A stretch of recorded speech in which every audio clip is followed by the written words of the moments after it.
ನಮಸ್ಕಾರ ಸ್ನೇಹಿತರೆ, ನಾವೀಗ ರಾಮೋಜಿ ಫಿಲಮ್ ಸಿಟಿಯಲ್ಲಿದ್ದೀರಿ ಹೈದರಾಬಾದಲ್ಲಿ. ಇಲ್ಲಿ ಟಿಕೆಟ್ ಪ್ರೈಸ್ ಬಂದುಬಿಟ್ಟು GST ಎಲ್ಲ ಸೇರಿ 1600 ರೂಪಾಯಿ ಸ್ನೇಹಿತರೆ. ಇಲ್ಲಿ ಆಚೆ ಫುಡ್ ಏನು ಅಲೌಡ್ ಮಾಡಲ್ಲ, ಎಲ್ಲ ಚೆಕ್ ಮಾಡಿ ಕಳಿಸ್ತಾರೆ ಒಳಗಡೆ. ಸ್ನೇಹಿತರೆ, ಇಲ್ಲೊಂದು ಸ್ಟಿಕ್ಕರ್ ಕೊಡ್ತಾರೆ ರಾಮೋಜಿ ಫಿಲಮ್ ಸಿಟಿದು. ಅದು ಸ್ಟಿಕ್ಕರ್ ಹಾಕ್ಕೊಬೇಕು, ನೀವು ಹಾಕ್ಕೊಂಡು ಒಳಗಡೆ ಹೋಗಬೇಕು. ಯಾಕಂದರೆ ಅಲ್ಲಿ ಚೆಕ್ ಮಾಡ್ತಾರೆ ಒಳಗಡೆ. ಹಾಕ್ಕೊಂಡು ಹೋಗ್ಬೇಕು ಸ್ನೇಹಿತರೆ. ಬನ್ನಿ, ಬಸ್ ಕಾಯ್ತಾ ಇದೆ, ಹೋಗೋಣ ಬನ್ನಿ. ಬಸ್ಸಲ್ಲಿ ಕೂತ್ಕೊಂಡು ಇವಾಗ ಇದೇ ಫಸ್ಟ್ ಬಸ್ ನಮ್ಮದು.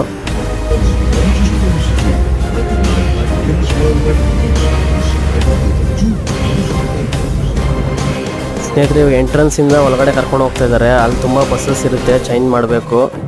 ಸ್ನೇಹಿತರೆ, ಇದು ಬಂದುಬಿಟ್ಟು ಇಲ್ಲಿ ಹೋಟೆಲ್ಲು. ನೀವು ಸ್ಟೇ ಮಾಡಬೇಕಂದ್ರೆ ಇಲ್ಲಿ ಸ್ಟೇ ಮಾಡಿಬಿಟ್ಟು ಇಲ್ಲಿ ಎಕ್ಸ್ಪ್ಲೋರ್ ಮಾಡ್ಬೋದು. ಇದೆಲ್ಲ ರಿಯಲ್ ಹೋಟೆಲ್ಸು, ಇದೆಲ್ಲ ಸೆಟ್ ಅಲ್ಲ, ರಿಯಲ್ ಹೋಟೆಲ್ಸು. ನೀವು ಬೇಕಾದರೆ ಹೋಗಿ ಸ್ಟೇ ಆಗ್ಬೋದು. ನಮ್ಮ ಬಸ್ಸು ಬಿಟ್ಬಿಟ್ಟು ಹೋಗ್ತಾಯಿದೆ ನೋಡಿ ಸ್ನೇಹಿತರೆ. ಇದು ನೆಕ್ಸ್ಟ್ ಬಸ್ ನಾವು ಹೋಗಬೇಕಾಗಿರೋದು.